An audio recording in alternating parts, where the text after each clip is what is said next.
Our last federal administration, the Biden administration, worked in a bipartisan manner with our senators, Joe Manchin, Shelley Moore Capito, to get a lot of things done for the state of West Virginia. We've seen a lot of economic development, jobs popping up everywhere because of those dollars. We have the Inflation Reduction Act, we have the Bipartisan Infrastructure Investment and Jobs Act. And a lot of people also know about the Chips and Science Act, which is helping a lot as well. And so you saw the things like, or seen the things like Nucor, which has gone up in, I believe that's Mason County. You've seen Form Energy and Weirton. You get a lot of things going on at the West Virginia Innovation Hub up in Morgantown. And here at Marshall University, we've received a lot of dollars and been earmarked and things that are going to be like the cybersecurity, right? And so much help has come. And again, I want to stress in a bipartisan manner. And now our current presidential administration, they are pausing all of those federal dollars and they are upon review. And so it leaves them very much in peril to potentially maybe be reduced or wiped away. And so, I'm very, very concerned for the people in West Virginia to not be able to have the continuance of the economic development, which is about jobs. It's about our overall economy, right?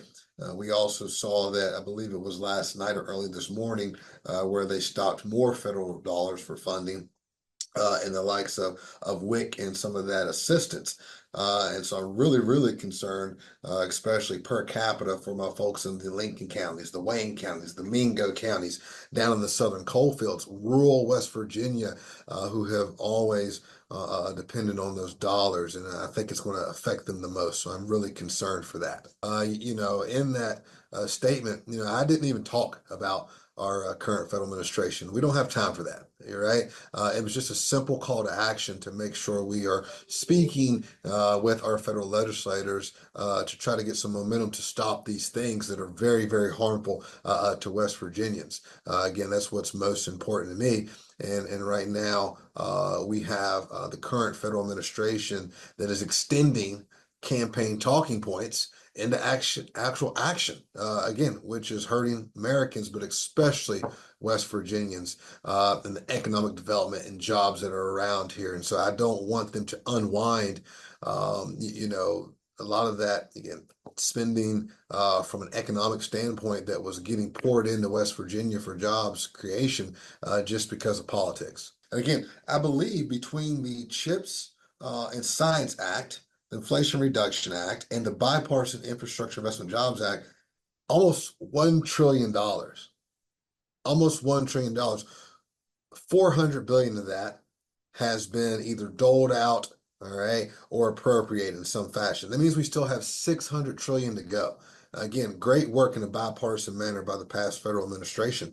But again, 600 of that has yet to been doled out. And so, a pause, that does mean we are currently stopped. So hopefully, after a review, that they continue that, but that's not promised. And that does mean while it's paused, that people are going without. And you look at something from a project management standpoint, when you do have those types of projects, you just can't go on. You might be able to get to the next phase. Thinking about that Intel project. Not sure if you're familiar with it. It's going to be built outside of Columbus. $1.5 billion worth of job creation for my good folks in Huntington and Ironton and Ashland and all up and down West Virginia that's going to be able to flock to that site. And again, really, really good paying jobs. I'm scared for that, right? And so I just want to make sure that this federal administration is being fair and including West Virginia. I have personal relationships with some of our federal legislators. I think that they would break ties with partisan politics and do the right thing and, hold the current administration accountable. That's what's happening in West Virginia right now is not right.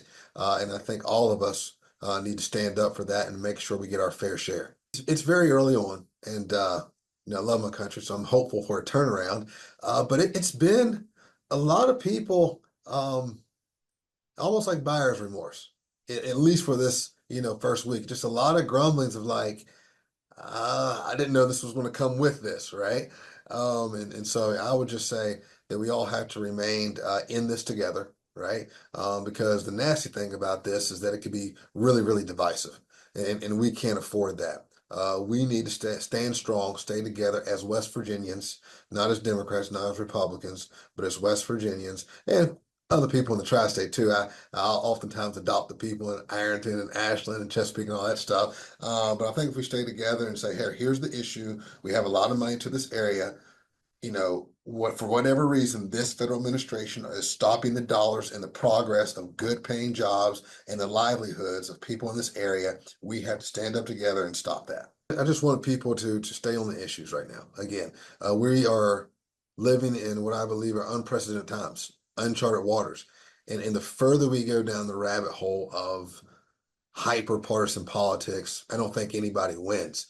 For whatever reason, a zero sum mentality has been introduced to the American society, where it's you got to pick a side. There's only one point, and it's on either side, right? And that's just very dangerous to the society. And so I think right now, hopefully, it's a teachable moment that we cannot go on like this, and we've got to stand together for what's right.